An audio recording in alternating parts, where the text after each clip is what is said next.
back to another live stream. I hope you guys are doing well. Let me make sure that I have everything set up here. There's no problems. I hope you guys are doing well. Welcome back. We haven't done a live stream in a bit since I think the ACT hype video. So I hope you guys follow along. And yeah, we had a lot of success. I think a lot of people were participating for those ACT videos, which was great. It really makes me and inspires me to want to make more of these videos, which is, again, something that I really want to do and want to continue to help you guys. Today we're going to be doing the SAT reading section of test number 10. So SAT reading of test 10. If you don't have that test already printed out or pulled up on a screen, please do so. You guys can find that in the description of the video below. So I encourage you guys to follow along. If you want to hold out and because you haven't taken test 10 reading yet, then please do so. But yeah, in any case, what we're going to do today is we're going to try to go through this reading test, and I'm hopefully, for those of you guys, we've done one SAT reading video in the past. There's a very distinct reason for that, and that is because as much as I love to read, the SAT reading section is an absolute beast. It's hard. These passages are very dense. Can everybody give me a thumbs up, guys? If you guys are in the chat, if you guys are tuning in today, can everybody give me a thumbs up if you guys feel like the reading section's pretty hard? Just give me a thumbs up in the chat. If you guys want to participate live, all you have to do is subscribe to the channel, and the chat should come up in the top right-hand corner, and then you guys can ask questions. I just saw one come through. I'll respond to it in just a second regarding the timing here. But yeah, guys, again, if you guys feel like the SAT reading section is really hard, please just give me a thumbs up and let me know in the chat that I'm not alone and you're not alone with feeling that way. Because yeah, again, this section it's very analytical. The reading is very analytical. What I found though is that the more simplified you can make this, and we've talked about this with the ACT as well, but the more simplified you can make this, the better it's going to go. If you feel like this is going to be completely overwhelming to begin with, it probably is going to be overwhelming, just like anything else you do in your lives. So again, before we get started here, I'm going to talk a little bit about why I think there are certain things you should be doing when preparing for the SAT reading test, and then as we go through the real-time video, I'm hopeful. This is the first time we've done this video real-time with the reading section, and I'm always a little nervous. Some of them, like the ACT reading section, because the content's a lot easier, I feel very comfortable going through those live and feeling like I can get most of the questions right.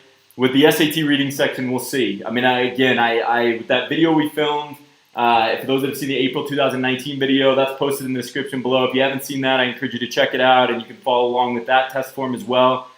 But yeah, I remember taking that, and I felt just as exhausted as you guys do. Truth be told, guys, and again, one of the things we want to get out of the way here with these videos is that I feel a little anxious right now. I'm going to be honest with you guys. I feel a little nervous, a little stressed. I want to perform well for this video. I hope it doesn't go very poorly. I feel like I'm a good reader. I feel like I know this test well. I feel like I prepared well. But at the same time, there's just really nothing that can account for being ready to go. And for the SAT test takers, I think one of the most important things, if you guys are taking notes right now, I think one of the most important things that you guys can do is to warm up. Fortunately, I've already done that. I read almost every day. So if you're a big reader, that's going to be a huge help on the SAT reading section. If you're not, I encourage you to become a big reader, because if you're not a big reader, it's going to be really hard to comprehend in a very fast manner. And that doesn't mean that you have to read I think Frankenstein is probably the most boring book of all time. And I apologize for any big Frankenstein or Mary Shelley lovers out there that love that book and love her as an author. But I just think it's so boring. And so what I always say is I don't think that I need to go read Frankenstein, the most boring book in my opinion, in order to get better at reading. In order to get better at reading, I need to read things that I find enjoyable, so that as I progress as a reader and I start taking these practice sections, that I'm just capable of reading over a long period of time. 65 minutes is a long time. And that I know I can do that on a regular basis. And again, I read all the time. It was one of the biggest advantages that I had as a kid on these tests. I love to read. I've always loved to read. My mom is a math teacher, so those two things alone. So I kid you not that I really believe, because I wasn't a very good student. I always say this in our live streams, that if you're looking for the Stanford or the Harvard guy, that's just not me, and it never will be, and it never has been. I never thought about the next day, let alone where I was going to college or anything. That just kind of crept up on me, and I was like, oh, I guess I have to make a decision here.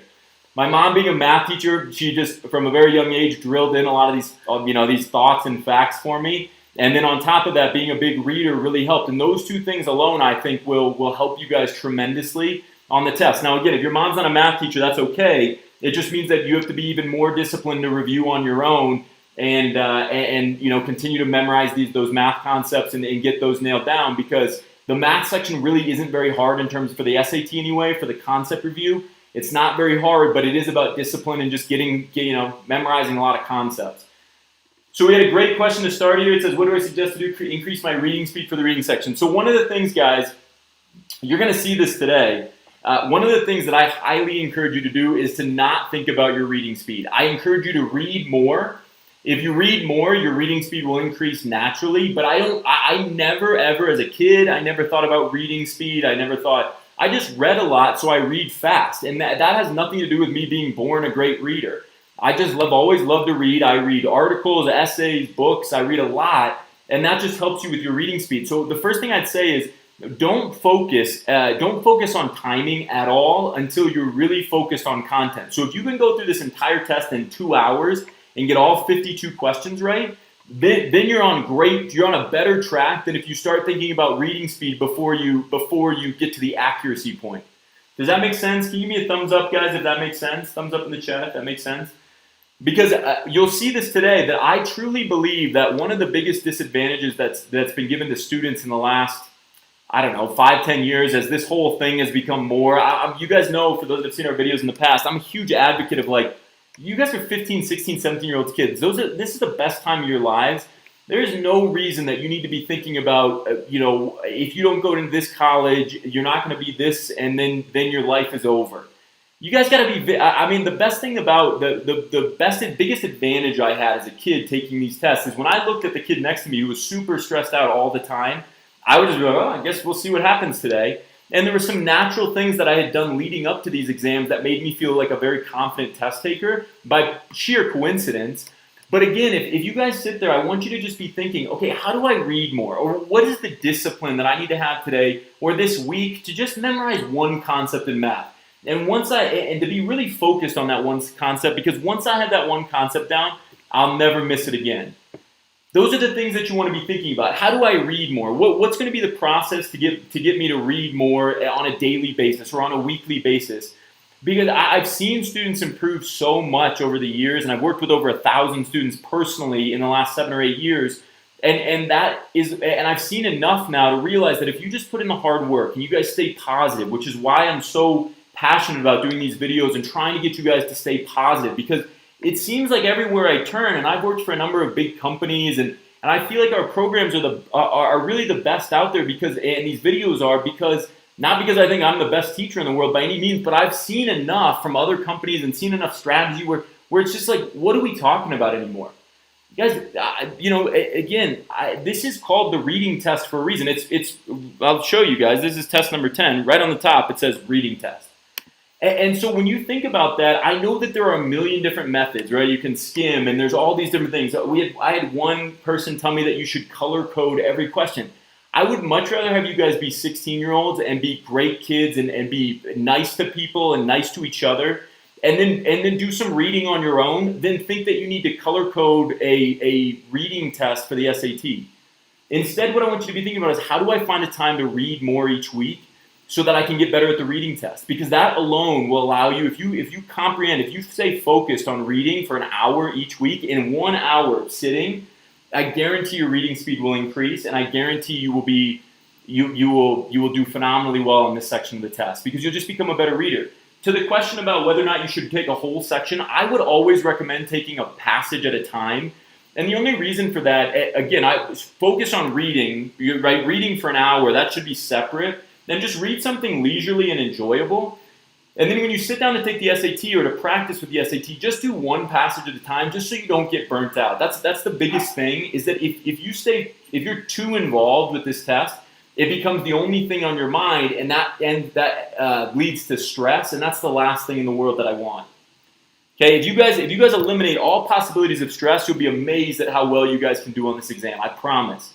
And you'll see that today. All I'm going to do, and I don't know how well I'm going to do. Again, like I said, I'm a little nervous. I'm sure that those will subside. Those butterflies will subside. as I get into the test, but I'm a little nervous. I want to perform well. I'm sure you guys do too when you sit down and take the real thing. Just know that's a natural feeling. And a lot of times if you feel nervous, it means that you're engaged. It means you care, and that's a really good sign.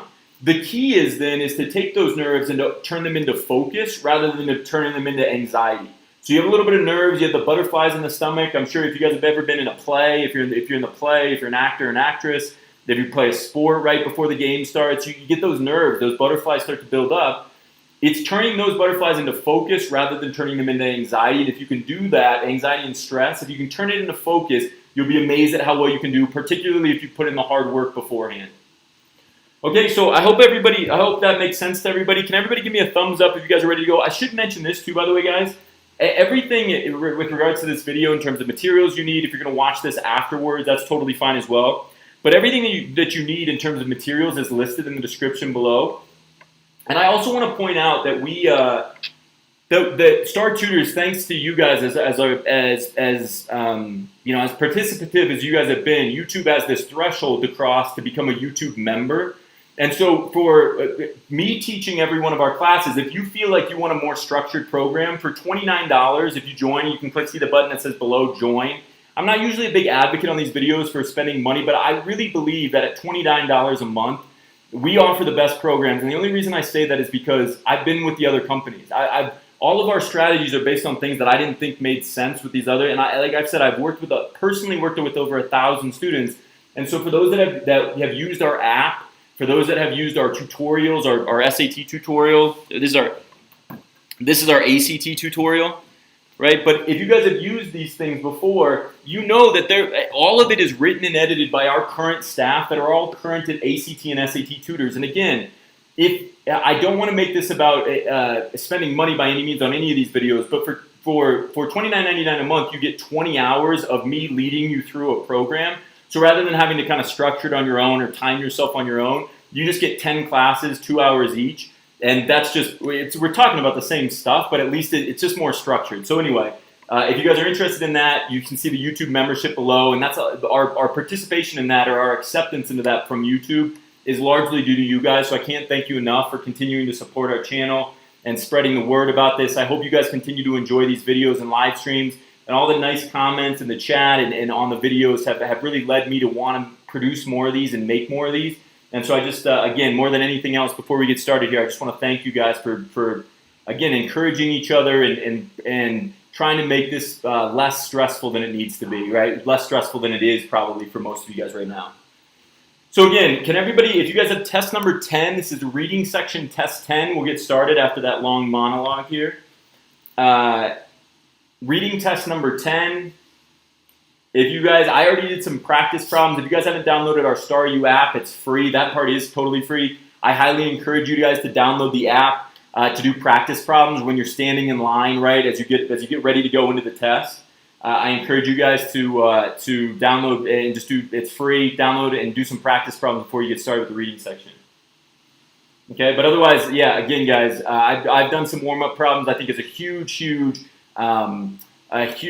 plus if you do warm-up problems the morning of the test, and that just means reading a passage and doing a few practice problems. Even if you don't get them right, or even if you're not looking for the answers, that's fine. It just means that you're getting ready to go. You're thinking about the reading section before it starts, and just like in anything else that you guys do, it will help tremendously. I think as you guys start the reading section, those nerves are kind of dissipate. The feeling dissipates because you've already gotten some reading questions out of the way during the warm-up while you're standing in line waiting to register for the test the morning of the test. The morning of the test. Whew, that's a lot of talking. Let me take a quick sip. Okay, and then we'll get started here. So again, guys, this is reading section from test number 10.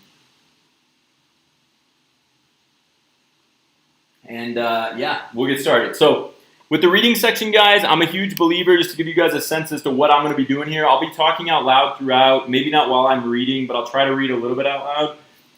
I'm a huge believer in that this is called the reading test, and that if you just read more on your own leading up to this test, this reading test is exactly what it says, right? The SAT is not trying to trick you. There's not some crazy formula, in my opinion, and I've seen all the strategies with different companies and different students, seen all the strategies at work. I truly believe that if you just continue to practice reading and you read more and then you take these exams, you will just do better on this test overall.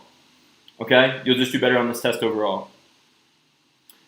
Okay, and again, that just comes from reading diligently, not being focused on the time and how long it's taking you to read a passage. Because I've found that if you really read to comprehend the passage, you really don't need to go back very often. And I'll try to hopefully demonstrate that today. I hope you guys saw that on the April 2019 test. But you don't need to go back to the passage that much if you're really reading to read and reading for content rather than being focused on how much time you have left. Okay, so one last time, guys, before I get the timer up, and this timer is a little goofy because I know that it's slightly on the side here. As soon as we go under an hour, it will go just directly under the video. But for those that are following along, at the very least, can you guys just say "good to go" in the chat so that I know that we're good? If you guys have only if you have the test in front of you and you're planning on staying for the majority of the video or the live stream, can you guys just say "good to go" in the chat? For those that aren't, just hang tight. And we'll get started here in just a second.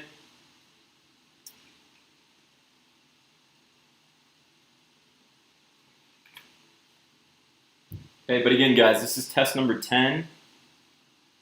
Change my color. Blue is always my lucky color here. Test 10. Great, guys, reading section. For those that are new to the SAT, this is section 1. Okay, guys. Okay, deep breath. It's going to be a little bit nerve-wracking always at the beginning, so you just settle in, read. If you feel like you're going too fast, just take a deep breath. You have plenty of time. We just don't want to avoid accuracy just because we're nervous about getting through the end of the test. So even if this first passage takes us a little bit longer than the other ones, take a deep breath. We want to make sure we understand it for accuracy purposes because we don't know where the easy questions are going to come or where the easy passages are going to come, and we don't want to miss questions just because we're going too fast. So with all that being said, guys, 1 hour and 5 minutes, 65 minutes is on the clock. I'll try to talk it out as I go. And without further ado, here we go. SAT test, reading section, section 1. All right, here we go. Let's see. Okay, Miss Greenspan, you arrived in 3 Step, Georgia. Okay. In August of 1838, stepped up the train wearing a pair of thick-soled black suits, hiking in neighborhood dress, waved her hair. Okay. August was a hellish month in Georgia, although it was nothing, she said, compared to the 119 degrees that greeted her when she arrived at Timbuktu. So Grace has been to different places, right? Timbuktu, Madagascar. She assured us was a real place in Africa. No, Timbuktu's not in Madagascar. I think is that in Morocco? I don't know. She assured us was a real place in Africa. I believe her marked irritated. So guys, I always like to underline tone words. I believe her marked irritated. If you guys see adverbs or tone words like irritated, underline those. The chances of those coming up in the questions are very high, very likely if you've looked at a lot of these reading sections before. Irritated, some of the people gathered to welcome around the burn. When folks are sweating through their shorts, they don't like to hear that this is nothing compared to someplace else, right? Thinking that she's a little bit better than herself. Irritated or not, the viewers are constantly. Like I said, or Susan 3 Step in the mood for a little excitement. Okay, a little excitement. So they like her arrival because apparently she's been around the world. You've almost earned standards, a woman of the world. Yep, says it right there. Right? We knew that she was a woman of the world because of Timbuktu. She gone to boarding schools, studied in Paris, drama in London, during what she called a fruitful intermission. So guys, be careful. Anytime you see dashes like this, or you see quotes like this, the chances those come up in the questions are very, very high. So circle those, underline those, whatever you need to do. Her formal education, she had traveled extensively near East Africa with a friend of her grandmother's, one Janet Miller, who was a medical doctor from Nashville, Tennessee. After her travels with Dr. Miller for 16 years, she went to Barnard College. I think that's where Columbia is. New York City. She told us that my little brother Ralph, Barnyard. Okay, they could ask about that. Barnyard, right? Because he's calling it Barnyard instead of Barnard. Was the sister school? Yep, there it is, of Columbia University, which she expected we all had heard. Okay, so she continues to come across Miss Spivey a little bit like she might be better than this position, right, or whatever. I don't know why she's there, but she continues to make references to the narrator continues to make references to her being like, you guys should know this, expected we all had heard, but they would have probably never heard about this in Georgia based on the author's description of her own town. It was there still in the midst of trying to find a true mission. She wandered around to lecture other things. John Dewey. who was talking about his famous book, Democracy and Education. First dude was in the 70s by then, so he still like to chat with students after a lecture. Guys, okay, so look at this. So this is the dashes, right? Especially, and this comes up in almost every SAT. The reason I knew about that was because it comes up in almost every SAT reading test, especially female students she added. So this guy's kind of scummy, it sounds like. They're alluding to the fact that after a lecture, especially female students was who he had to stick around. The guy's kind of a scummy guy, it sounds like. And again, those are the types of things you want to be aware of going into the questions. Sometimes over coffee and seeing eyes. Whoops, what happened there, guys? Oh, no. We're still coming in here, sorry. What happened? Are we back on? Sorry guys, I know the clock's still running here. The screen went blank. No. Sorry guys. I'm going to keep the timer running. I think this is a good opportunity to show you guys that if in the worst case scenario, there we go, we're back. In the worst case scenario, still think again, if the kid chewing gum next to you is being loud and obnoxious or whatever, the proctor's terrible, in any given circumstance, you have to keep going through the test. So even in that one, I'm going to keep the timer running because we don't know what's going to happen. Okay, so especially female students. So let's go back here. It was after the selection, something confident. Now I'm going to have to go a little bit faster. Teachers class, unqualified. Tuesday, she had marched to the teachers' college. She wanted to bring democracy and education to the poorest, largest part of America. Great. Most remote. Okay, they sent her to 3-step. Miss Bobby paused there for questions. Avoiding my brother Alfred died. So avoiding his eyes, right? My brother Alfred died. She doesn't really want to get his questions again. We really want to know about all 26 of those for 7th grade. Removes the pearly white button hanging on a string from the backboard behind the teacher's desk up front. Button on a string was something new. Davis, the only one that's unclear. Sometimes the whole is a wrinkled map of it and folded, just as her.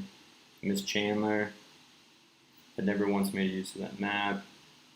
This maybe shows the map has she and Dr. Jeremy sailed across the Atlantic Ocean and past the Rock of Gibraltar, Mediterranean Seas.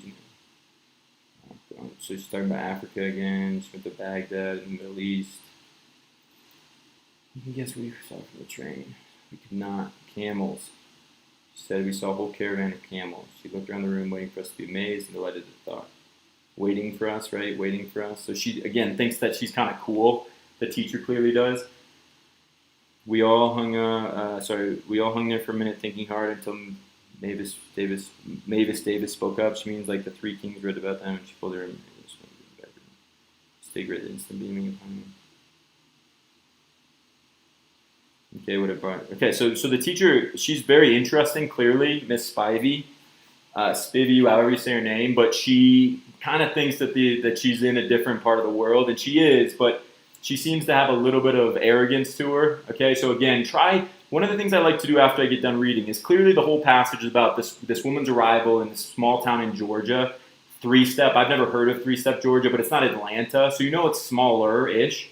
And she's arriving, and she's from New York. She went to school in New York. She's been all around the world, and now she's going to teach in this small town. And she kind of has this air of like, and I always like to think of the main idea before I start the questions, because then I know the questions are going to relate to that main idea. And all of the direct details, I'm hopeful that I read closely enough. Guys, look at this. There's only 95 lines, and you guys can see I'm still talking, right, while the clock's going, because I feel on some passages, I don't feel that good about this, right? I don't feel as strongly as I did about knowing what's going on in that passage. This one I feel very strongly about. Miss Spivey's coming from New York. She's teaching at this school. She went all around the world, and now she's showing these students the map, and they don't have nearly the kind of the worldview maybe that she does right now, and she has a little bit of arrogance to her. So let's get to the questions. Sometimes if after you're done reading, rather than jumping into the questions immediately, you just sit there and you're like, just like you'd read a novel, and you're like, okay, ponder it for a second. You're not going to run out of enough time. Because if you really understand what's going on, if you really comprehend, it's amazing how easy the questions become, especially on passages that you really feel like you understand well. And I actually enjoyed that kind of, as much as you can, I guess, for the SAT essays or the passages. I kind of enjoyed that, so I think the questions are going to be really easy when I know there's an enjoyable passage. When there's not, then you have to be much more focused. I wouldn't be probably talking this much, but I feel like the questions should be pretty straightforward. So let's see, it says, the narrative passage can best be described as one of Mrs. Spivey's former students, probably not her predecessor. That was the one woman who never pulled down the map, an honest member of the community. No, because she's in the classroom. No, it's got to be A. Right? I mean, how easy was that? It's got to be one of the kids, because she's commentating while Miss Spivey's in the class, right? She's talking about her as if she's the teacher. In the passage, 3-step is mainly presented as a summer retreat for vacationers. Small, not a, right. It's poor. They mentioned being poor. Talent is home to a prominent. No prominent, right? It's not vacationers or prominent. That immediately should eliminate those. Comfortable. It's not comfortable, right? It's poor, so it's got to be B. Even if it doesn't mention small rural town, the word poor. If you guys remember that I think that was in quotes. The mom said that to the student. Said that we aren't poorer than we're ever going to be or whatever, and so that means that it's got to be something other than a positive reference, right? A vacationer or a prominence, right? Those aren't words that describe the mother describing it to the student. Can reasonably infer from the passage that some of the people at the train station regard Miss Spivey's comment about the Georgia heat with. So this is the one, right? We talked about this. I underlined irritated for a reason. Sympathy, no. They were kind of mad at her because she was kind of one-upping them. Like they're uncomfortable, but her uncomfortableness in other parts of her life is more uncomfortable. Disappointment, maybe. We can't. Embarrassment because they imagine she is superior to them. Maybe it's because they doubt that she will stay in the for very long. I don't think they know her yet, right? Resentment because it's got to be D, right? It's got to be D. Embarrassment because they imagine. So this is what we call an eye catcher for C. Embarrassment because they imagine that she's superior to them. They don't know that. This suggests that they're like kind of that they don't have that they're kind of okay with that. They're not. The resentment, right, was the irritation that they talked about. Oh, and so one of the things, guys, and I mentioned this in another video that we had done, but one of the things that we see students do all the time is that when you have these, you'll notice that I didn't even realize that we had a line numbers question after number 3.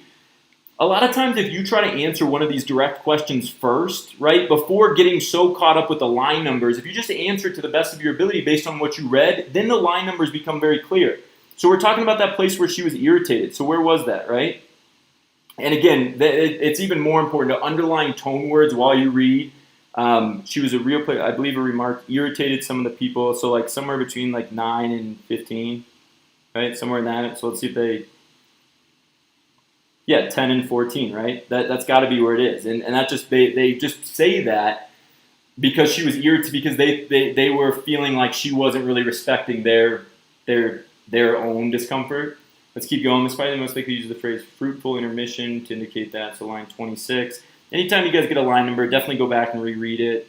Let's see. She was 6 years, studied French in Paris and London, and during what she called a fruitful intermission in her formal education, she had traveled extensively. So fruitful intermission, that's kind of it's kind of a big way of saying that she learned something from her travels while she took a break from college.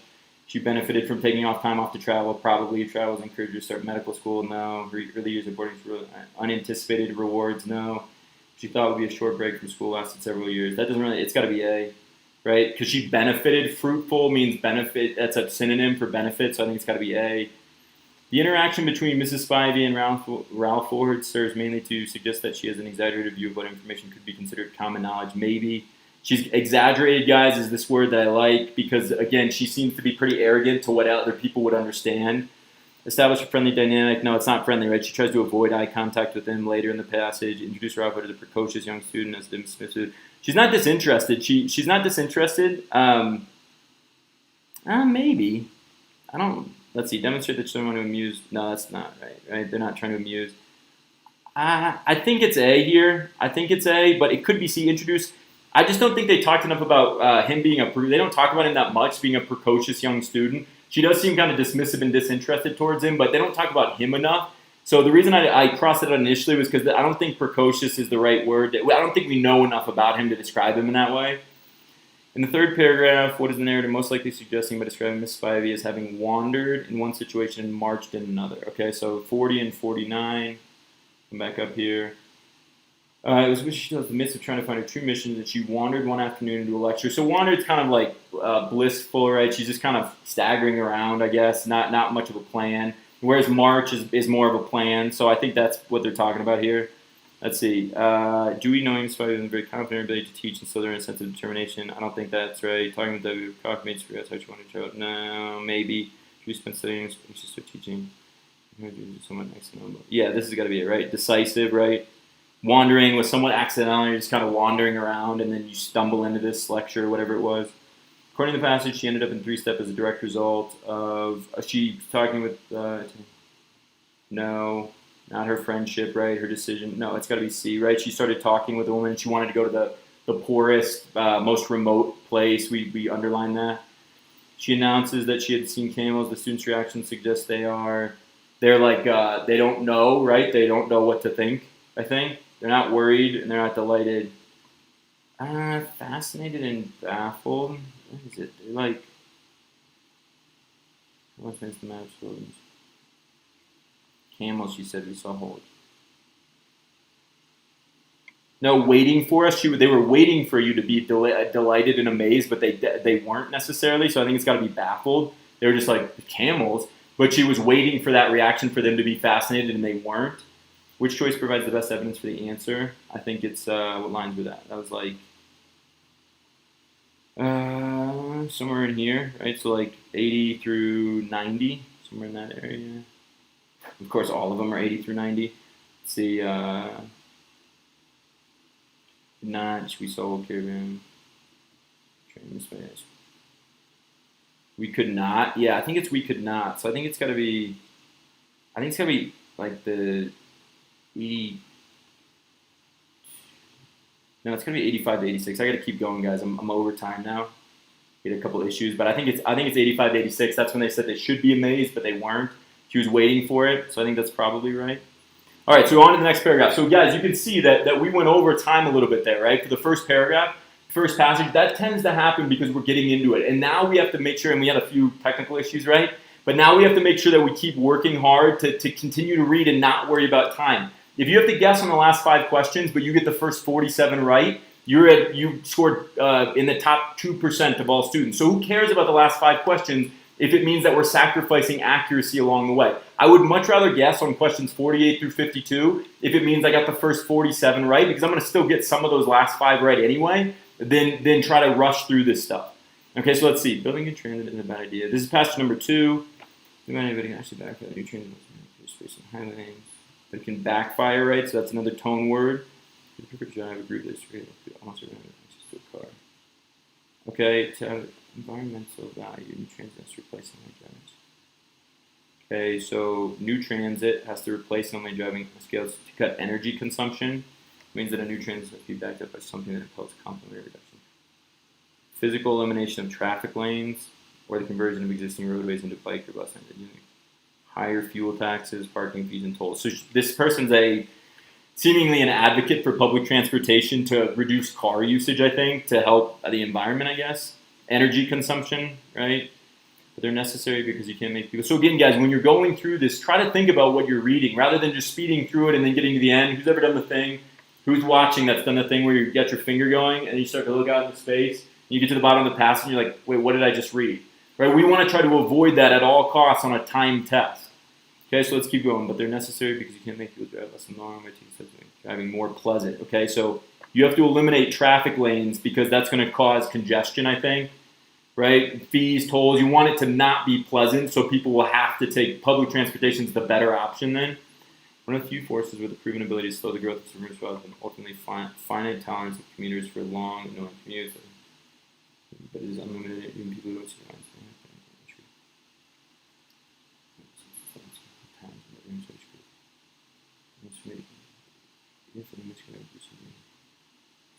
Okay, so they're just saying that this person, the author is saying that traffic congestion is the only way, despite it being a harsh, maybe mechanism. It's the only way to get cars off the road and thus save the environment, because people will just keep driving. They would rather just drive their own car than take public transportation at this point, because there's still so many benefits to driving your own car or conveniences, I guess. So if am I going to do something by adding lanes, building bypass, employing traffic control, except that they make long distance travel commuting faster or more convenient. So that's gonna make people want to drive their cars even more. They make it possible for existing roads to accommodate more practical tolls.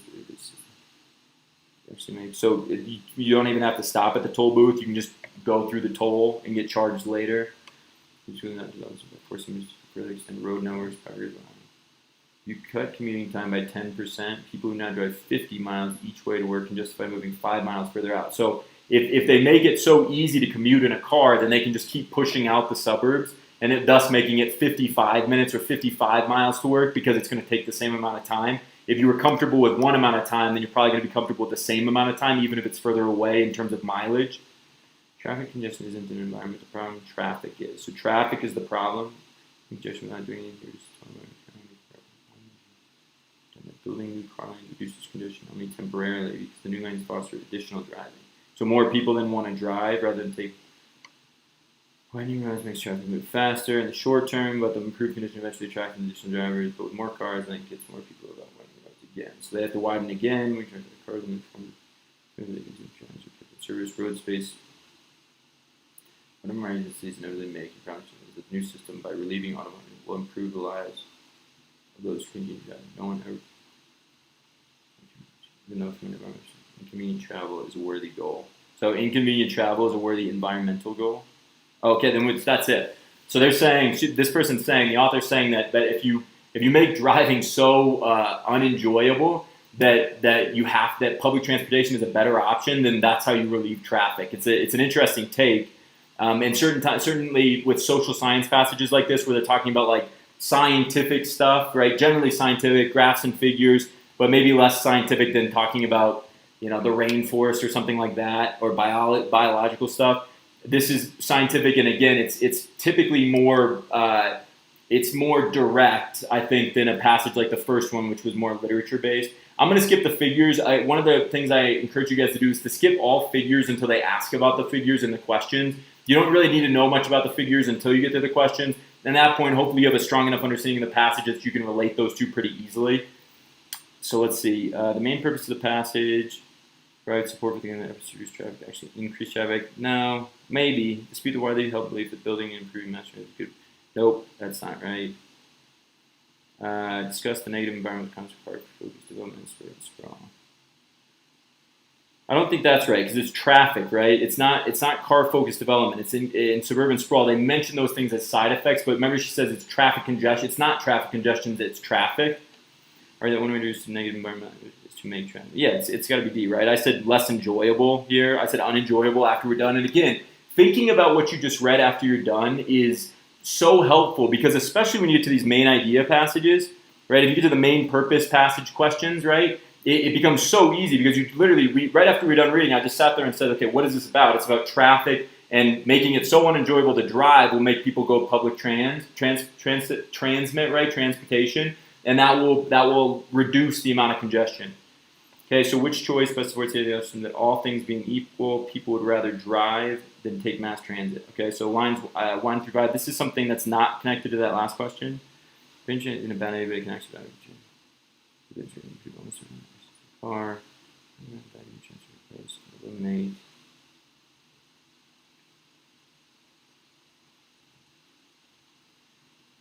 Okay, prefer to drive a group that historically has included almost everyone with access to a car. Okay, that's got to be it, right? I think. Because the question was, choice best supports the evidence that the author assumes that all things being equal, people would rather drive than take. It's got to be A, right? Because they're saying that people with a car historically, if given the two opportunities and they're equal, they would always take the car, and that's what's driven so many people to the road.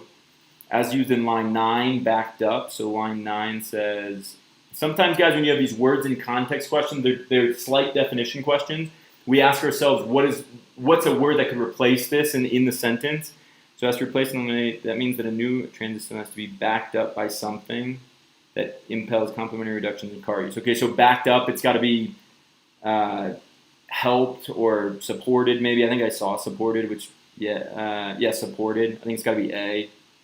Right, it's got to be supported by something that's going to be complementary, so you don't lose sight of it.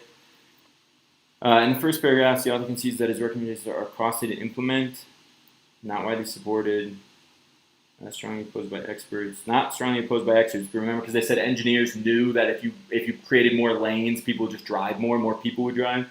Environmentally harmful in the short term, no, right? This is always environmentally helpful.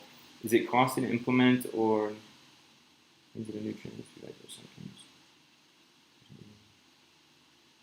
Okay, right here, guys. It says, needless to say, those ideas are not popular.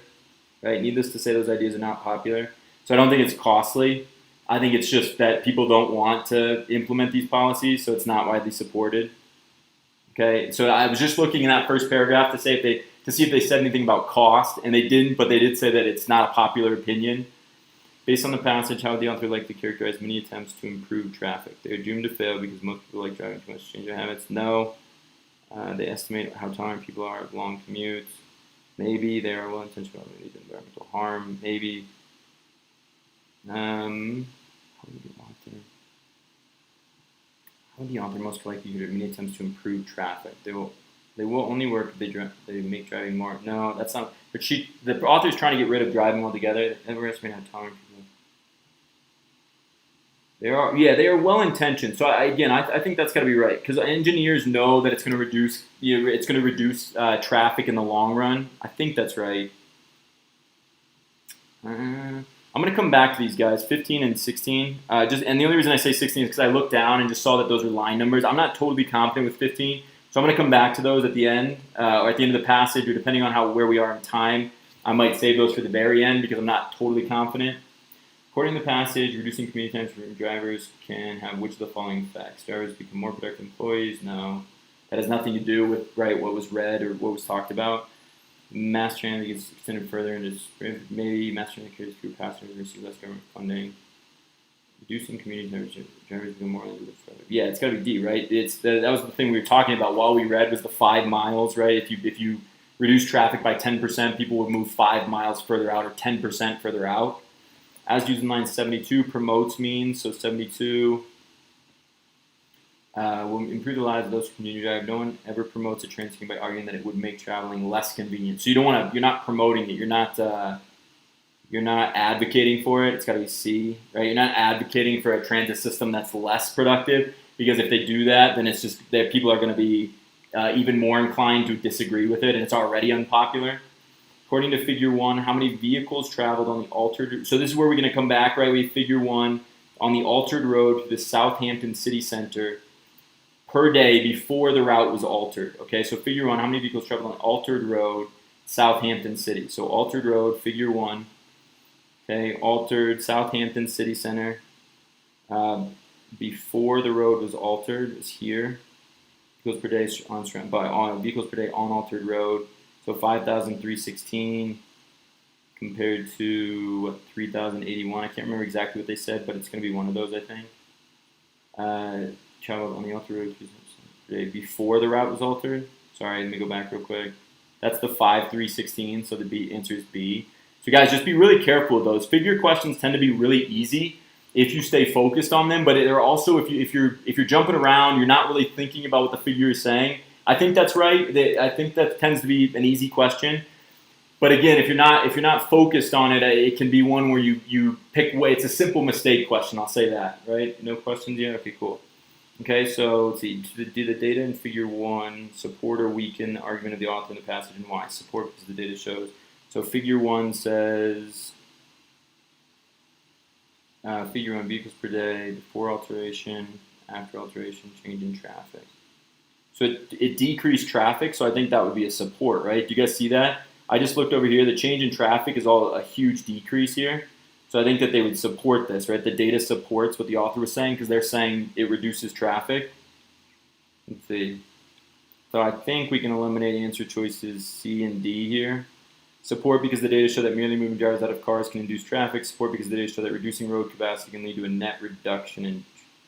Yeah, reducing road capacity, I think that's right, but we have to go because I'm running out of time. I think B is right. I might circle. I'm going to just put a check mark, even though I think that's right, because that was the whole point of the passage, right? Was talking about how you can, if you make it less convenient for drivers, then they'll stop driving, and that would be reducing road capacity, making the congestion worse so that they get on mass transit. Based on Figure 2, the engineer surveyed were most skeptical of the idea that in the event of a reallocation of road space, drivers would change, let's see, the allocation of road space, the route of surviving transportation over years. Could a significant road space result in some people changing? No is this one, right? So no, I think their driving style, right? So I think their driving style, because that's the largest no, and that's what we're looking for. Which engineers were their most skeptical, I think they said, right? We're surveyed, we're most skeptical of the idea, their driving style, right? Because that was the biggest bar of no. They don't think it's going to change their driving style. Again, guys, we got to keep moving here. I'm taking too long. Let me keep reading, and hopefully we can come back to those questions towards the end. In the early 1990s, any questions? Okay, let's see. In the early 1990s, textbooks acknowledge that humans are slow conducting. So those nerves only respond to two types of stimuli: pain and temperature, sensations of pressure, and vibration would be good. Fascinating. Nerve fibers, which are experiments blocking nerve fibers, fast fibers from firing, either by clamping the relevant nerve or by injecting the local aesthetic. To eliminate the sensation of vision. So if I only seem to reduce sensitivity to warmth or a small painful shock. So by blocking slow fibers only seem to reduce sensitivity to warmth. So it's only, so it looks like it's pain, right? Small painful shock or warmth, that's that pain and temperature. Okay. Okay, let's see.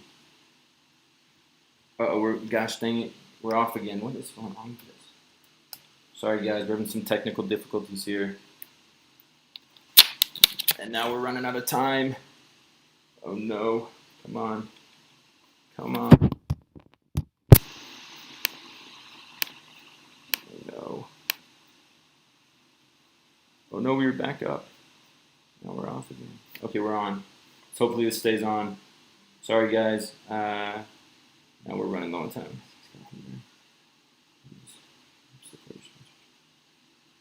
Animals in 1990 that corralled 28 young volunteers and recorded nerve signals while done impression of subjects' arms with their fingertips.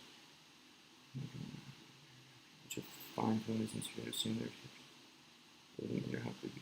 fire. They show that soft stroking prompted two different signals, one immediate and one delayed. The delay explains the signal from a gentle touch on a forearm, reaching a half second later. So gentle touch. So pressure is slower to get to the brain. Slow fibers about 1 meter, confirming the presence of these fibers in human hair skin. In contrast, fascinating are already known to respond to touch signal at a rate between. Okay. Then 19, the group looked more closely at the characteristics of fibers. There's C tactile or CT. So they're exquisite sensitivity, slow, gentle tactile stimulation, but unresponsive to stimuli like pinpricks. But why? They do a narrow range of parameters. So stimuli, like other types of sensory CT fibers could be found only in hairy human skin, interesting, such as the forearm thigh. Okay, no amount of gentle stroking of hairy skin, such as the palms and soles of the feet, prompted similar activities. Like I said, these fibers must be conveying a different dimension of sensory information, the fast conducting fibers. Low microphone can give information on how to similar response to gentle pressure and pressure. It's not tease out what aspect of the time. That same slow nerve can distinguish where the brush touches the arm and whether it can discern the difference between a goat hair brush and a feather. That same word convey a pleasant sensation. To address the question, group sought out a patient known as GL, with an unusual nerve defect. More than 2 decades ago, she had developed a numbness across many parts of her body. She had coughed through depression of nerve.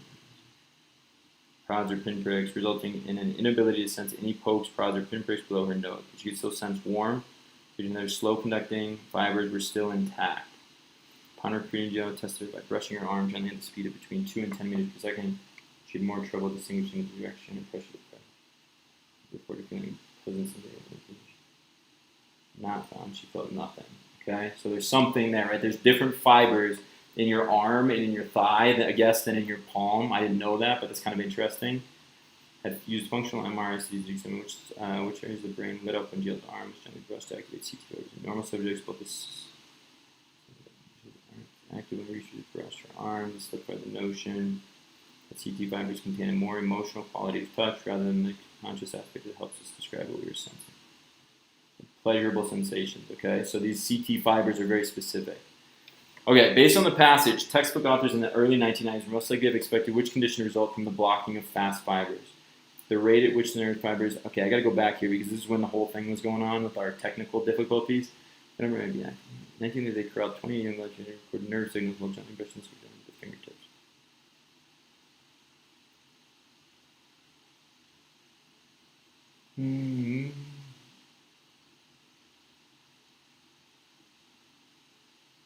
Okay, let's see.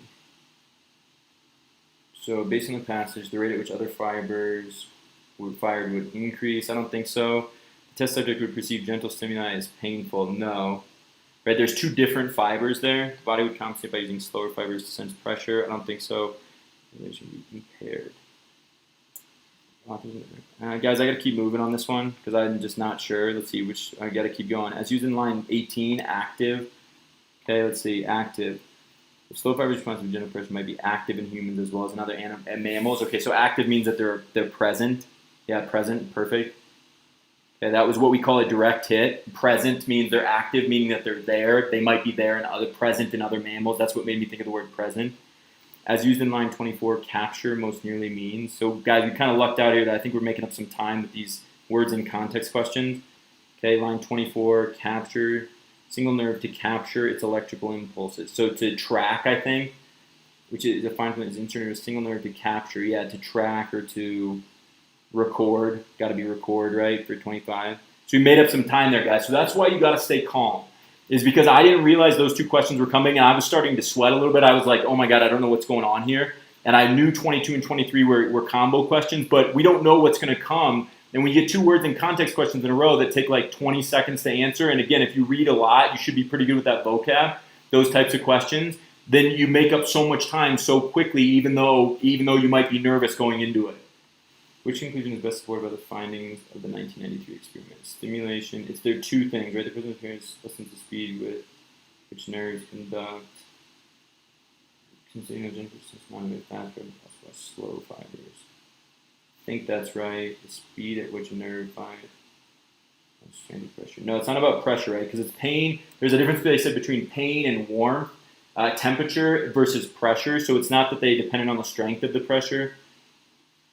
Gravity stimulation close to the brain. No, it's not about where it, because it said arm and thigh. Those are two different places on the body. It doesn't create movements unless the speed which nerves conduct signals. No, it's not. It's got to be C. By fast and slow fibers, right? There's two different fibers there. And I think that this one they talk about in, let's see. They talk about it here in 1993, recorded nerve signal gently pressing the technique called single nerve capture. Scientists were able to measure how quickly that soft string prompted two different signals, right? So these are the two signals. It's going to be like 26 through 30. Somewhere in that area, 26 through 30, 26 through 28, right? Because it's that they fired two signals. That was what the whole passage was about, that there are two different electrical signals on different parts of the human body. One that senses pain and temperature, and the other one senses pressure, and one's faster than the other. The sentence in lines 43 through 45, but mystifying serves mainly to 43 through 45. Okay, let's see. But why exactly humans might have such fibers which respond only to a narrow range of rather subtle stimuli was initially mystifying. So range of fibers which respond only to a narrow range of rather subtle stimuli. So why would we have these? How did these develop, I think is the question. The sentence in line serves mainly to talk about like the confusion, I suppose, with why these would be even there. So we get identified as previously failed to consider. Maybe the solution. No, it wasn't a solution. Mystifying is not a solution. Anticipating a potential criticism. I don't think it's criticizing, right? It's mystifying. They don't know what's going on. Show a problem from the perspective of mystifying. Was it mystifying to his team? Let me just see real quick.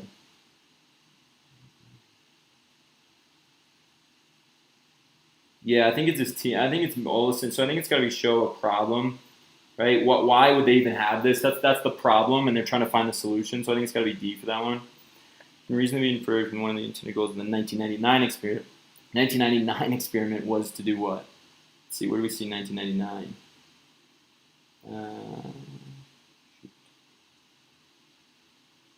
Then in 19th, the group looked more closely at the characters of slow fibers. They named these slow threshold nerves.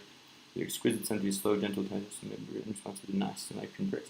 Okay, so it's to identify what these actually do. Precise nature of sensations. Relation to the body here. No, it can't be B, right? Perception of pain. No, they don't feel pain, right? That was CT fibers don't feel pain. There's no pinprick. It's got to be A here, right? Precise nature. What are they trying to figure out with these CT fibers? They even named them CT fibers in that study, apparently. The main purpose of the sixth paragraph, 64 through 75, to address the question, group sought out a patient who was unusual. Oh, was to actually test it, right? To have a patient who tested it. Okay, 64, identify that. And contextualize nerve function bacteria. Yeah, it was a value, right? It's got to be, does everybody see why 30 has to be D? Because it's a value. The reason her medical condition, she can't feel things. She can't feel pressure in certain places, or pain in certain places, like pinpricks. But then they used her arm versus her palm. Remember we talked about that. I think it's got to be D. According to the passage, GL differed from all other tests in terms of the number of cortices acting in the cranium.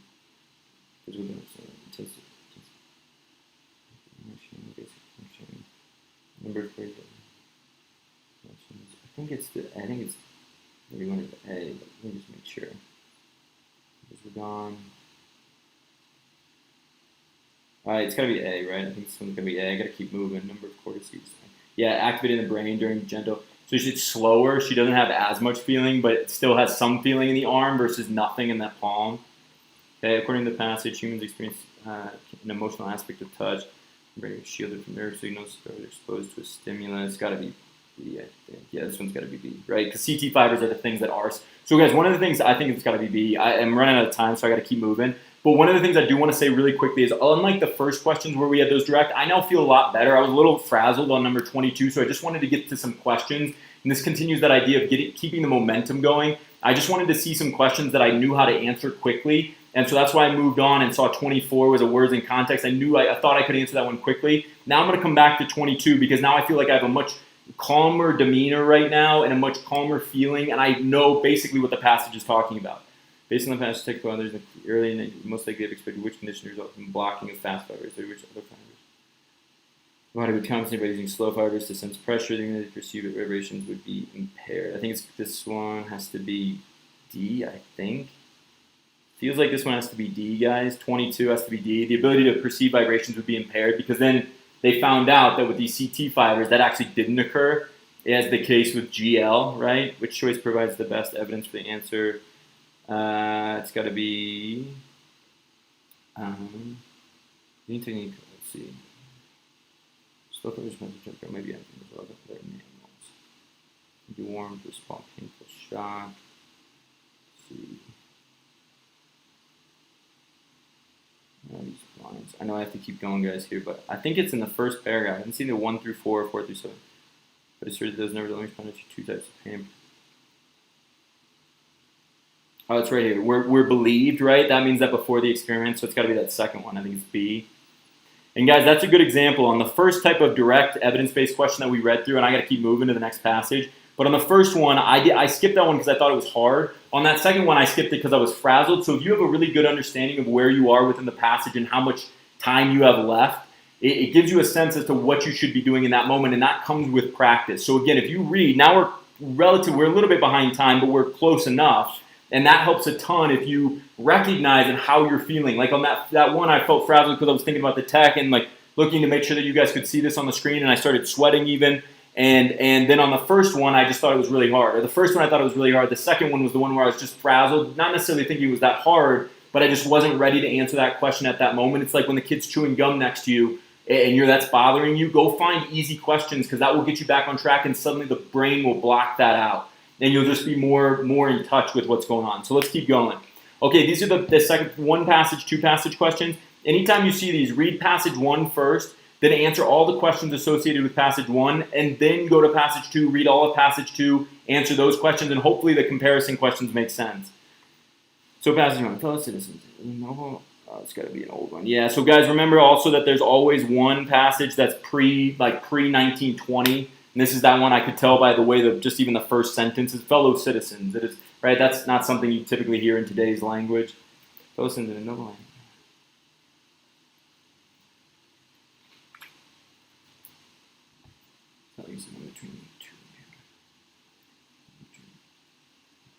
Globe, Greater England with a velvet destiny. Mighty people that he has planted on soil.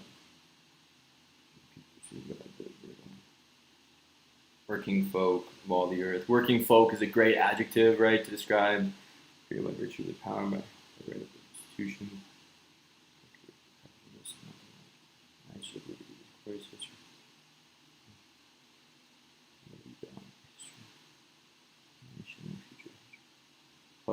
Unexplored land, the history of soldiers, create the flag, into the history of multiplying people who were in common half-century history divine. Okay, so, I mean, all of this stuff is just talking about, I think, the Americans adapted. Yeah, I think it's just about talking about the Americans and all the stuff, I guess, that's gone on. I think of that, the Americans who were born in Puerto Rico. Justice and safety, think of the tens of thousands of Americans who invade. liberal. So invade is probably invade. A liberal government shall establish order and equity there. Think of the hundreds of thousands of Americans who build a solution. Guys, so this is that manifest destiny thing. For those that have taken an AP, I think this is talking about like manifest destiny. He's talking about invading.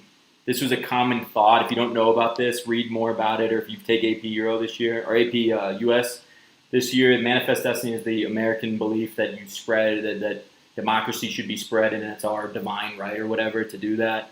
It's obviously been that's no longer the thought of Americans. Hopefully everybody knows that. But that was the thought in the late 1800s and early 1900s. Manifest destiny is something you'll see in an A-push class. Civilization, when a government of law replaces the double reign of anarchy and tyranny, think of the highest honor can bestow the sacred order of the stars and serve the citizen. Okay, so this person is just thinking that it's the American right to expand, I guess, or to move and conquer and spread democracy.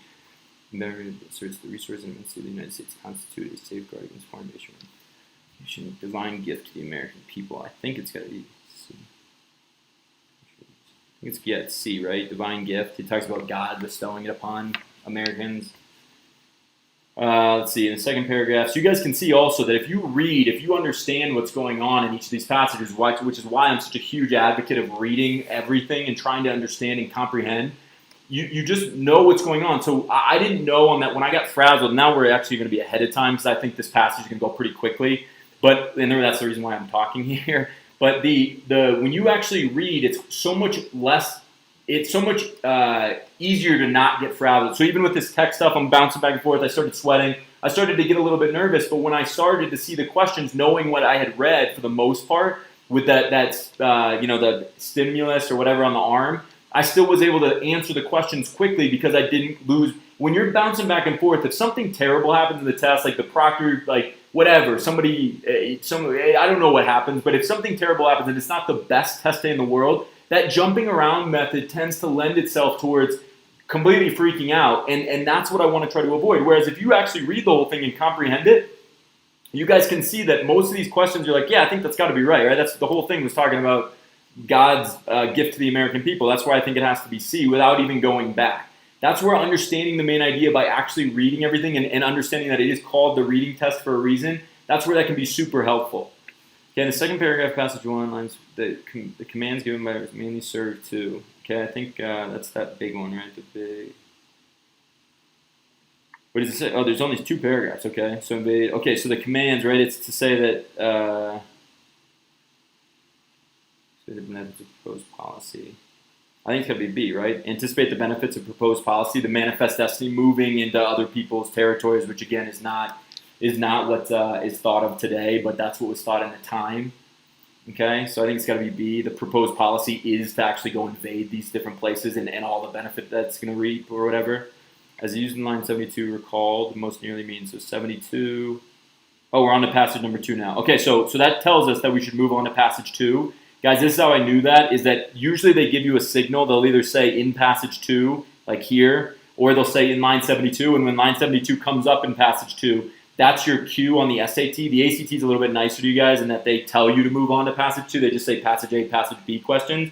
On this one, you have to be a little bit more, you have to infer a little bit more when they move on, and it's relatively easy. I mean, they tell you line 72, and that occurs in passage 2, so then go read passage 2.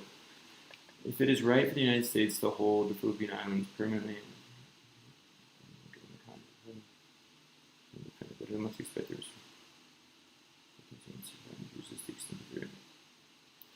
not mean any encouragement for Americans on living our whole history of encouragement on the Filipinos. Such a all of these language calculated. Condemn the speech of Patrick Henry. Made the passion of give me liberty or give me death. Express a sentiment which still echoes in the hearts of men. So this person's very, very adamantly opposed to manifest destiny and conquering things like the Europeans did before the Americans before us. They're very opposed to that. This person is, this author is. Let them censure Jefferson, all the states in the history not known to censor. The reminders let them censure Washington, who declared the Washington for the defense of popular government. Okay, so this person's very against it and saying, like, if you believe this, then you need to, if you believe this truly, then turn your back on some of the most famous American statesmen ever. Someone has said that the truth once spoken can never be recalled. It goes on and on. Obliterate every word written or spoken. War of conquest. There's that manifest destiny thing again. People live so low in the scale, so we don't welcome the foreign master. Those who would have distinctions. So they're talking about God here and countering what the first author said about God saying that this was the divine right or whatever, that God would never do that to equal people. Imperialism didn't. So here, okay. So again, obviously, author 2 is very opposed to that. He's in line 72. Recalled most nearly means 72. But if it were possible to someone said that truth once spoken never be recalled. Truth once spoken never be recalled. So recalled, I think, means like to be retracted, right? I think that retracted, B for 35, would make sense, right? It can never, if it's truth, then it can't be. You can't argue against it. It's the truth. The reason we inferred from passage 2 that Brian considers a preference for national sovereignty over foreign rule to be a reaction to access. Sign of belief in human equality. It's widespread. Interesting. Innate drive humans towards self-rule. Consider the presence for national sovereignty. Reaction to the excess. I don't think it's the excess. Sign of the belief in human equality. No, it's not, right? Because he's arguing, Brian is arguing against that the belief in human equality is widespread. It's not. He's arguing against the Americans' attempt to do this, so it's clearly not widespread. That eliminates the answer choice. B, testament to the effects of the foreign policy. No, testament, right, says that those are good foreign policy effects. I think it's got to be D. I don't really remember this, but I just don't think any of the reaction to the excess, I don't think that's right. It doesn't talk about European imperialism enough. And then the other two are too positive. Right, human equality. The second passage is very negative towards the idea of moving on from this. Which of the choice provides the best explanation of that? Okay, so let's go 53. I might have to spend a second on this one, guys, because I don't really remember that first one. Basically that one was a good example of process of eliminations. Let me 56.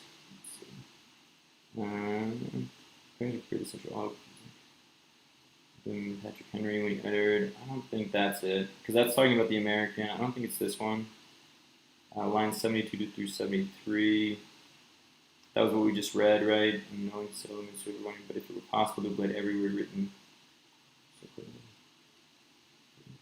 Guidance to replace liberty, love of liberty. Okay, so right here, love of liberty. God who himself placed, he never made a race for alone.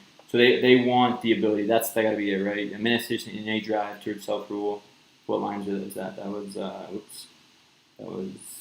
like 79 through 80. Yeah, I think this one's got to be C, because that's talking about if I believe that the one before it is D, I think that one's got to be C, talking about the manifestation of people never feeling so self-loathing that they would never want to self-rule, right? That's never happened. That's God's great gift, not what the first guy says in terms of the author or whatever. As you design 85, calculate. Okay, let's see. Not only the effect of imperialism, but they must also calculate its effects upon our own nation. So the effects upon our own nation is the Americans, right? Bryan is, I think it's William Jennings Bryan, isn't it? Maybe not. Yeah, by William Jennings Bryan. Yeah, imperialism. Okay, so if you've taken an A-push class, you like U.S. history. I do. That's something I love to read about. That gives you a pretty big leg up on these U.S. history passages.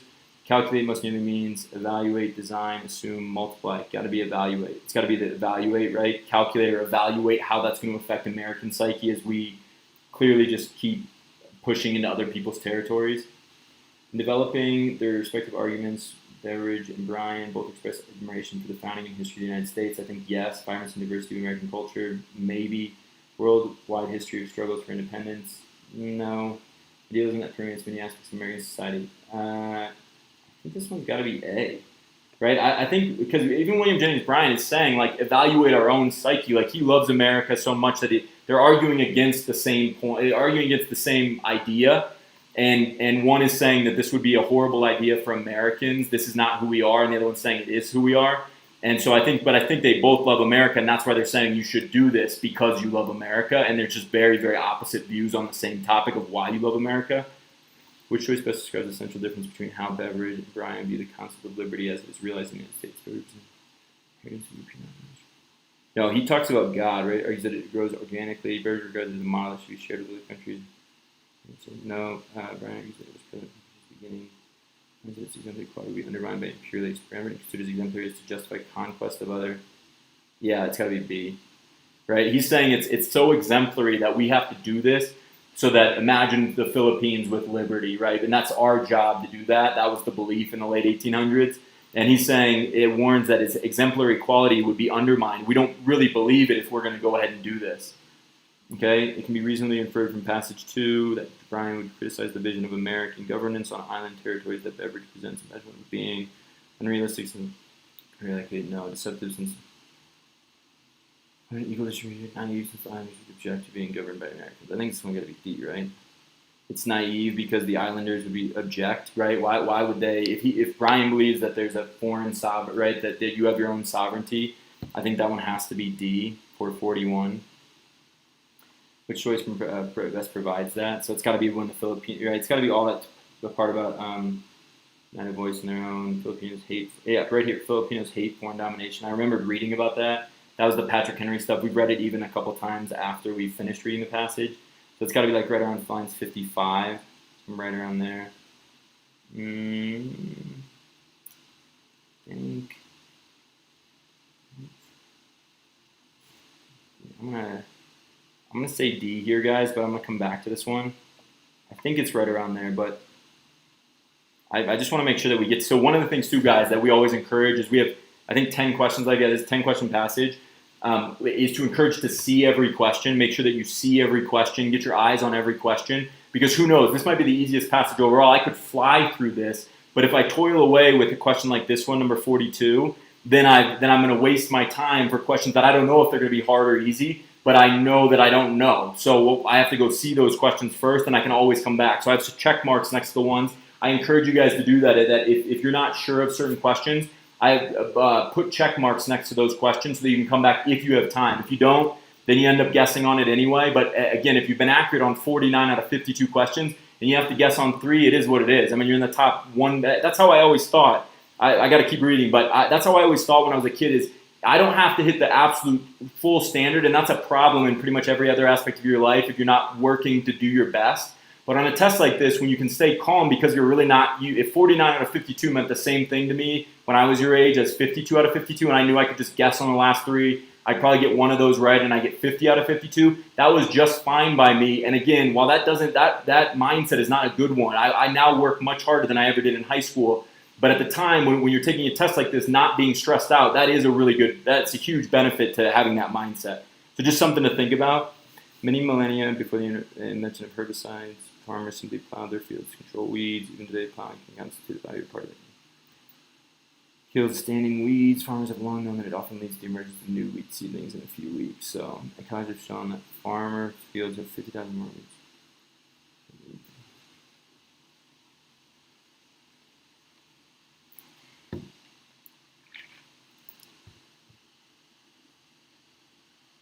Okay, so I got it. So I understand what's going on here. Good blade. So all these, there's so many weed seeds growing underneath a farmer's field, right? But they don't have enough energy or sunlight to actually become weeds in the ground.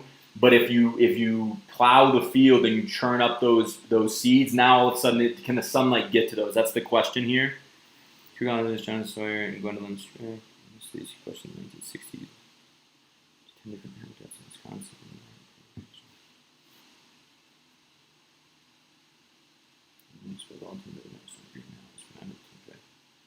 Okay, so it's straight up in the light, but also exposing gives weeds a light break and stimulates their germination. Okay, so if you churn these up in the light, it immediately sparks them to be like, oh my God, there's the light. I better start growing. Right? I think that's what's going on here. That's probably a very simple way. I'm not a biologist. It's probably a very simple way to say that, but I think that's what they're saying. More recently in Cronum and in Germany, reason that when farmers plow their fields during the day, the buried weed seeds are briefly exposed to sun. It stimulates the germination of light exposure. I'm not saying that can be enough to induce seed germination. So they plow their fields. So farmers should plow their fields during the night. The photon influence. It's light, right? Photons are light. It's below 10 to 15. Although even under these circumstances, conditions, hundreds of millions of square millimeter per ground each second, this number should be a threshold of seeds. Use very skeptical. Second sentence should be a threshold of seeds. Okay. And so use very skeptical. Such similar. So they can't believe that this hasn't been tested before, but it sounds like that this method is effective, right? Harbin said that he couldn't believe this solely because there's no way that this hasn't been tested. It seems so simple. Just plow at night and you don't have any problems anymore as a farmer. This is they'd be applying 2 agricultural strips in hours. Repeat threefold, midday and the other strip at night. No crops for planting. The results were dramatic when 8% of the surface of the plot daylight was covered by weeds, whereas only 2%. So huge. Weed control is currently being used by several farmers. It should be successful elsewhere. In fact, recent studies at universities in Nebraska, Oregon, Minnesota, and Argentina support this idea. Okay, cool. University of Nebraska. My parents went to the University of Nebraska. They may have studied these weed growth. I'm just kidding. They definitely didn't, but it's fun to see a reference to something that is of value in your own life, I suppose. Okay, so according to I don't know why I brought that up. According to the passage, exposure light allows seeds to begin to develop, absorb necessary nutrients, stand next to no, achieve no, begin to develop, I think, right? 43 should be begin to develop because that's when they germinate or whatever they were talking about. Whatever my very simple explanation there, I think, is A. They when they get exposed to light, it's like, whoa, there's light. Now it can start growing, right? So I think that's got to begin to develop. The question in the second paragraph, lines 13 through 17, primarily serves to. Okay, second paragraph, 13 through 17. Let's go back here real quick. I realize I'm getting a little lower on time, but again, stay calm. We still have time left. Do the blades of a plow. More than about 1 centimeter below the soil do not receive enough light to germinate. Do the blades of a plow, which can reach more than a foot beneath the soil surface, bring some of these berry seeds further germinate. Okay, so what's the question? Okay, it serves to emphasize the provisional nature of the findings discussed and introduce the specific research topic addressed in the passage. Maybe. Suggest hypothetical impact? No. Indicate the level of disagreement about? No. Right? Is it emphasize the provisional nature of the findings? Introduce this. I think it's B, right? Introduce the specific research topic. They're asking, does the exposure to light have an effect on the weed growth, right? And when you plow at night, rather than those weeds seeing light for a second, even if they go back down after the plow goes over, they still see that moment of light, and that sparks them. That's why there's 80% to 2%, I think is what's going on. As used in line 16, the word induced, this should be a quick one, hopefully. Do the blades of a plow, which can reach more than a foot beneath the soil surface, bring some of these buried seeds to the surface where the germination is induced by exposure, so is prompted, stimulated, right? I think they even use the word stimulated. That's weird. The SAT doesn't typically do that. But I think stimulated has to be the right one. But I think they use stimulated or germinated maybe, whatever. But I think that's such a close word, induced and stimulated, right? It creates that growth. If you're this is another example, guys, where if you're a big reader, that helps so much because that word stimulated just seems like such a natural right answer, I think. I hope it's right, but I think that one seems definitely right. Which choice best supports the idea that seeds present in fields plowed at night are exposed to some amount of light? 31 through 36. And germination show that when farmers plow their fields during the day, the buried root seeds are briefly exposed to light, and that is stimulates to germination. Although this light exposure implying maybe that's something that can be enough. No, I don't think it's A. I think it's A here. 36 through 38. Although the light exposure implying maybe less than 1. Oh, that's that same one. I don't think it's B, because I think I just read the same thing. 43 through 47. Minimize this germination. Fields are night with the photon fluid. I have no idea how fast this is, but 10 photons per square meter per second seems like a light amount. And they were talking about plowed at night are exposed to some amount of light. That's exposure to some amount, but I have no idea if that seems like a really small amount. Photons, right, or like electrons, they're so small. I think that makes sense. The passage says that Seidel had planted the corn on 2 agricultural strips and hardened screw, and the percentage of surface each strip covered with weeds would likely have been impossible for hardened material. Wheat or corn on the tours. Let's see, where do they talk about this? The photons, which Hardman says that he's very skeptical. He says that my tours.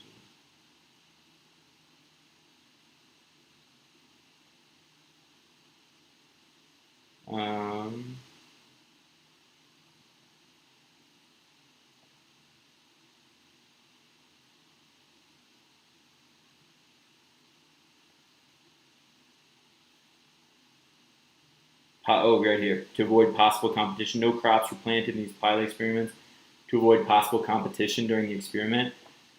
So it would be lower, right? Lower than the percentage because that would have created competition. At least that's what they think. Then we got to keep moving here. That was in what lines? That was like 60 through 62.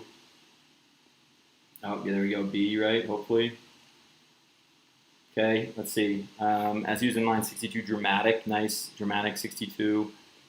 The results were dramatic. The results were shocking, or were impressive. The results were impressive, I think, right? Yeah, gotta be. I think it's impressive, right? The results were crazy. In the table in which soil some of the sort of darkness of the fewest number of seedlings emerge. So table seedlings in the darkness. Number of emerged seedlings in darkness is 0 here, right? I think it's got to be deciduous woods. Wait, whoops. Am I looking at something else? Sample A, yeah, I think it's got to be A here. Deciduous woods at 0 seedlings at night. As presented in the table, which sample produced the most seedlings when the soil was disturbed in light? Most. 14 was I. Okay, now I'm going quick, guys. I would recommend the data presented most direct for which claim from the passage. Passage many let's see, 50. That's the shoot, guys. Sorry. I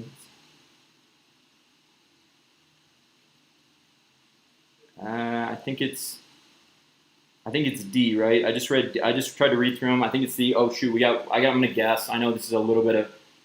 I would think that you guys. Let me just make sure that I've answered all the questions here.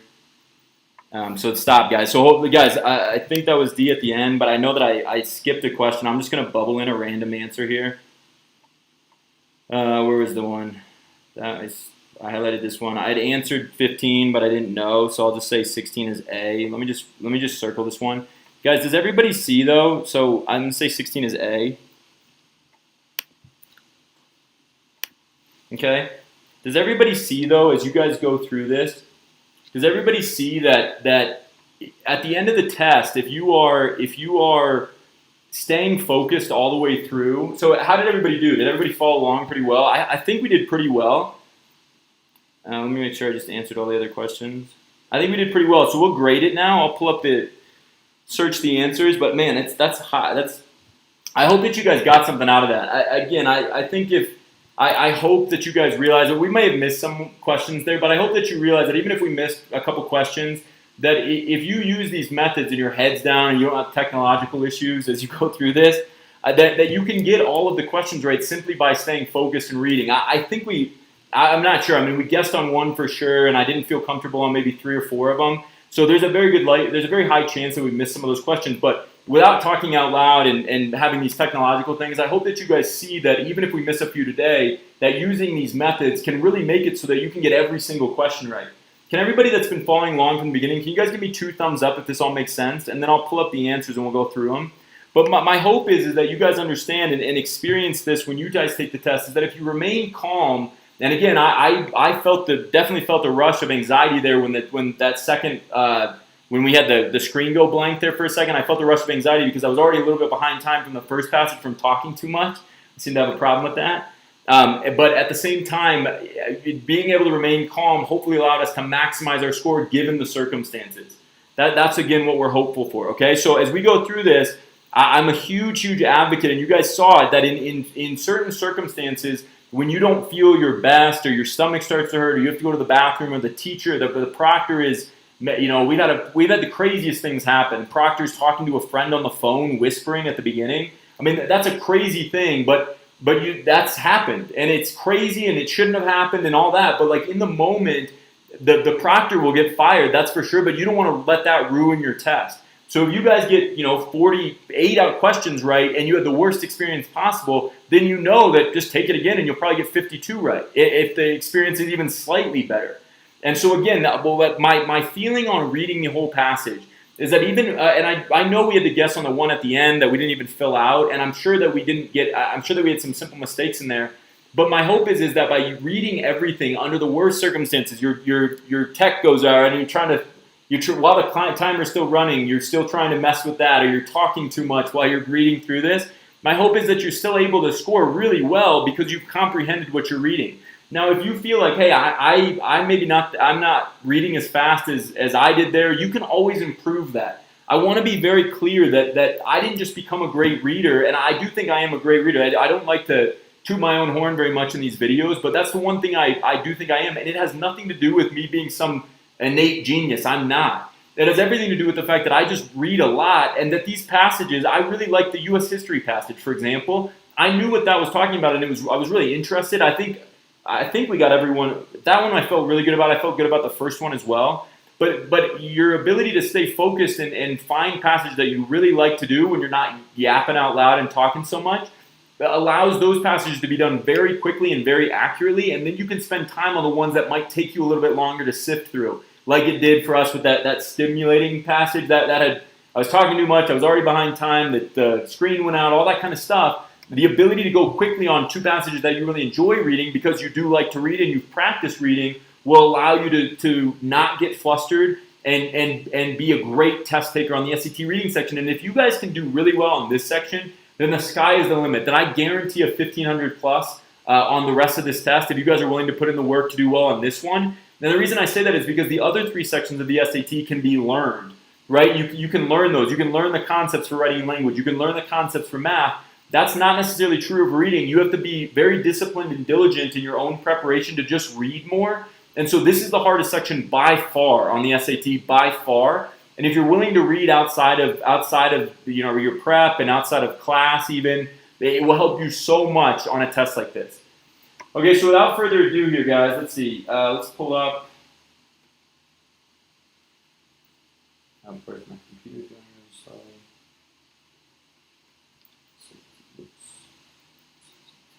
And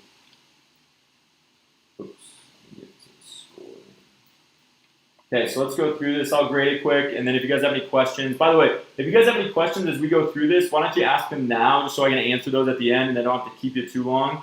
So if you guys have any general questions about the reading section, let me know. Hopefully we did okay on this, and I'll grade it now.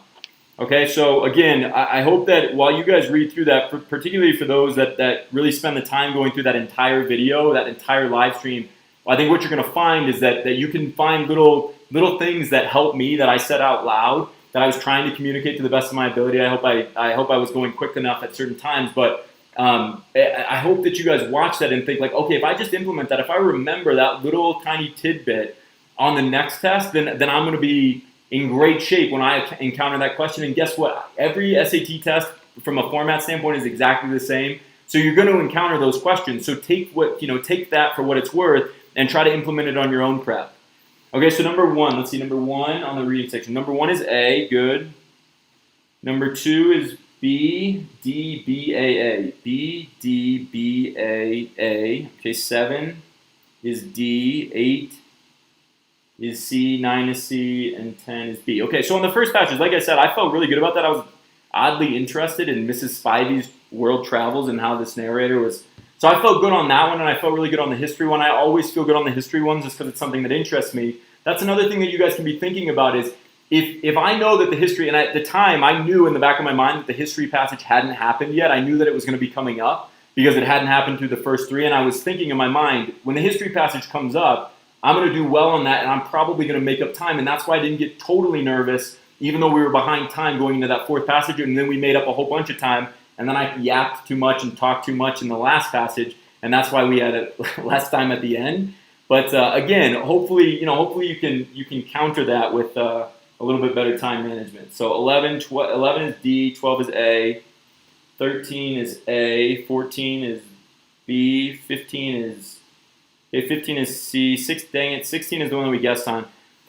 That was bad time management there, guys. I definitely, if this was C, I definitely could have come back and found that. That's unfortunate. So 15 is correct and 16 is wrong because we had to guess.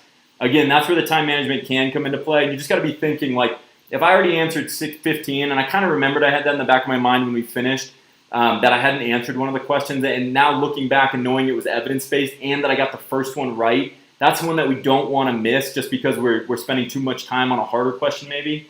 So I missed 16, 17 was D, 18 was C, 19 was B, 20 was B. Okay, it looks like I was going to come back to that, but I felt good about that one, so that's why I circled an answer. 21 was D, okay? So those are all good.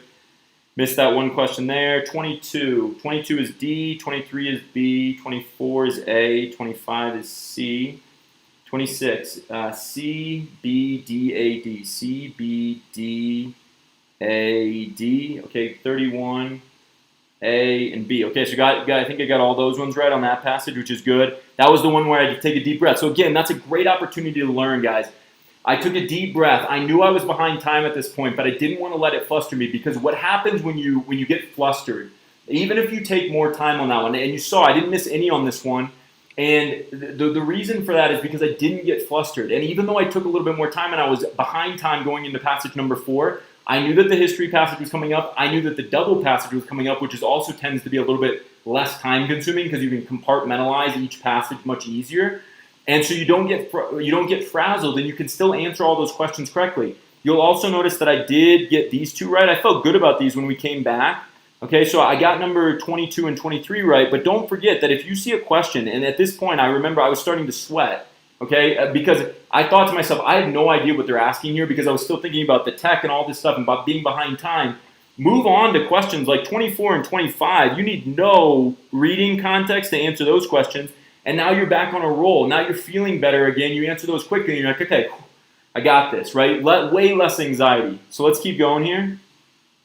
33. CBBD. Okay, great. 37 was C. 38 was A. 39 was A. Great. 40 was B. 41 was D. 42. Oh no, guys. Okay, so this is another one, right? This is where I gotta be better at time management. I can't yap as much as I did. 42 was not D. 42 is A. So I missed that one. That was another one. Remember, I put the check mark and I said I had to move on, and then I started talking more and probably shouldn't have. Going into the last passage, I said you got to keep your eyeballs on everything, and so that's one that I missed because I ran out of time, and I shouldn't have because the last passage wasn't that hard. But again, it's a good time management skill to say like you got to keep moving, you got to keep your momentum going, and you can't be too over the top with how much you're talking through the whole thing. Again, I don't expect you guys to talk through the whole thing, so I think these are going to work, these strategies. 43 is A, 44 is B, 45 is D, 46 is C, 47 is A, 48 is B, 49 is C, 50 is A, 51 is C, and 52 is D. Okay, guys, so I got a little lucky on this one. So this one was lucky, 52, because I was really running out of time and started to sweat the time at the end there. But 51 and 50 were so easy. Let me just show you those real quick just so you guys can see. So I got all those right in the last passage. But it says and so this can happen that if you're running low on time, if you see every question, this is the point I was trying to make, that if you miss 50 and 51, okay, if you miss 50 and 51 here, then that's what, because you spent too much time on earlier passages, that can be detrimental because I literally on 50, I just said according to the table, in which soil sample did darkness did the fewest number, and I just went up here and I went to the soil and found darkness and the fewest number, and that was sample A. That took 1 second, as did number 51, and the point again that I want to make is because those are 2 of the last 3 questions on the test. If you don't get to those because you're consumed with other questions that are much, much harder than that, you've just sacrificed 2 questions that are equal value for a question that's much harder for no real reason, and that's why we have to keep the momentum going. Okay, so I think our final score was, and I'll answer some questions and then we'll be done for today. Our final score, I think, was 52 out of 52, or sorry, 50 out of 52, which isn't bad. I'm a little disappointed because on that one, especially knowing that that one I got flustered on, I got all the questions right. I actually felt like those were the hardest questions there, or at least the ones where I was the least focused. So I'm a little disappointed that we didn't get them all right, because the two that I missed, I actually think I should have gotten right. But again, that's just a learning experience, and you move on and you learn to not talk as much or not take as much of a break, or to keep, stay focused all the way through the test, and you'll be able to get those questions right. So I think we have 50 out of 52, which corresponds to a, what on the test? 370, so it's a little lower, right? That's 370. Oh, no, I'm sorry. Never mind. We don't have a writing and language. Never mind. Yeah, so 50 out of 52, so no writing and language yet, but maybe I'll do the writing and language test before the August SAT, and then we can get a real score for these. But again, 10 points per question. If I'm just missing questions because I ran out of time and had bad time management, that's something I want to learn from the next time we do one of these live streams, or the next time I want to take one of these sections. Okay, guys? Let's see. We had a couple questions here for the history passages. What do you do if you can't say clear answer? Can you usually narrow down to two choices for that?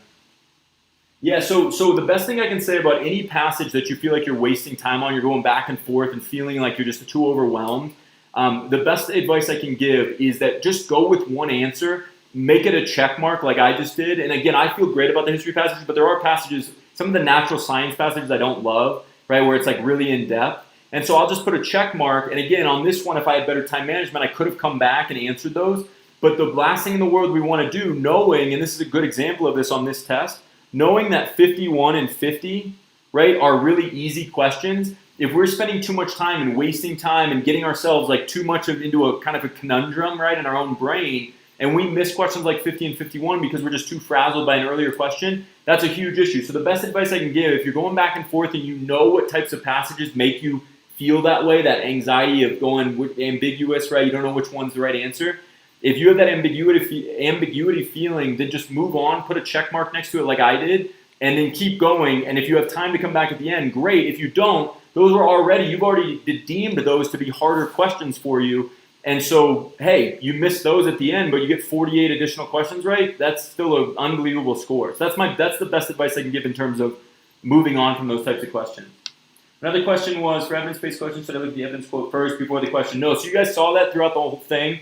The major benefit to reading the entire passage is that I never read the line numbers ever before, unless I really have no idea what's going on. I never try to read the line numbers before I answer the direct question, because my hope is you can't. So let me just say this, guys: you can't have a hybrid of being both going to read the passage and go back a bunch. That doesn't work. Because you have to have one or the other. And again, some students, it has worked where you skim the passage, or even you go right to the questions and then you find the line numbers and go back every time for the questions. And by the time you've saved from not reading the passage, you do have time to go back on every question. That's not my strategy, but I've seen it work for students before. With this, I think that it's important to read. And then when you read, these are just very straightforward, direct questions. So the way that I think about these evidence-based questions, I think about them as if they don't have line numbers to follow. And what makes that great is then I'm just very focused on what the direct question is asking me based on the passage. I'm very focused on what I read. And on top of that, if I get that question right, which is why I was bummed about like number 15 or 16 or whatever number that was, where I didn't get a chance to go back and had to guess, when I get the first question right, I almost always get the second one right because I feel very comfortable. In fact, actually, I think I missed another one, so I don't know what I'm talking about. But generally, you can get the second question right because if you get this one right and you don't look at the line numbers, it means that you remember it from the passage, or you found it in the passage when you went back to find that direct question. And then these become 2-second questions because you've already found the evidence. But the reason I do this most importantly is because whenever we see students that miss a lot of the evidence-based questions, it's generally because they bias themselves towards one answer choice. You read the line numbers and you're like, that's got to be it. And then both questions are biased towards that one. If you do 47 first and then you find the evidence for it, you're not biased. You're just reading and you're basing that answer off of what you actually read. And then you go find the evidence based on those line numbers. And that's why I think doing the direct question first and then without ever considering the line numbers and then looking at the line numbers is way, way more effective in terms of being accurate on those types of questions. But that's a great, great question. And by the way, guys, we also did a video a few weeks ago. That specifically identifies those direct and evidence-based questions when they're back-to-back with line numbers. So I encourage you, I think I posted that in this description. Yeah, I did. So that's in the description as well. So if you guys have any, Peter, if you have any interest in watching that video as well, I talk about those types of questions specifically and how you can implement them on the full test like we did today. Does that make sense? Is that cool?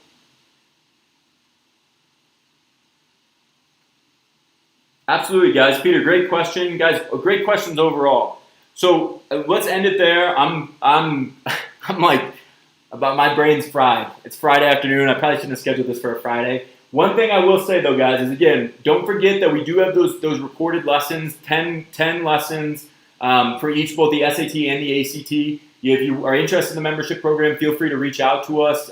Just send us a note, email info@startutors.net. So remember that just gives you a structured breakdown of all of these lessons. So rather than having to jump around, it's much more organized. Remember that. Also remember, guys, we have a proctored practice test, virtually proctored practice test tomorrow morning. If anybody's interested, if you want to take a virtually proctored practice test, I'm going to be live streaming what the proctoring actually looks like and trying to simulate it as much as possible for the real thing, like what you'd experience at the end of August. So I encourage you guys to be there. That's free of charge. It's virtual. It's just like this, and you get your own test in front of you. You're ready to go. We do a short warm-up before we start, and then we guide you through the proctoring of the SAT exam. So I encourage you, that's tomorrow morning. And then we'll also have one on the 22nd of August. So if you guys are interested in those, again, those are free of charge, and you guys can get the links. I posted the links as well to all released SAT exams. So print that out. If you want to take a test tomorrow morning with us, please feel free to do so. And we'll have another one on the 22nd as well. So those are the two things. Those are the last two things, guys. Great job. Thanks for everybody that participated and asked great questions today. I hope you guys have a great rest of your Friday. Have a great weekend. If you do join us for the practice test tomorrow, I'll see you there. And yeah, guys, keep working hard. I can't tell you how much I enjoy doing these when I see students that are working hard, and I'll keep putting these out if we keep having great questions like the ones that were asked today, and you guys are doing such a great job. Okay, guys, have a great rest of your day. Hopefully we see you tomorrow for the practice test. If we don't, have a great weekend, and I'll see you guys soon.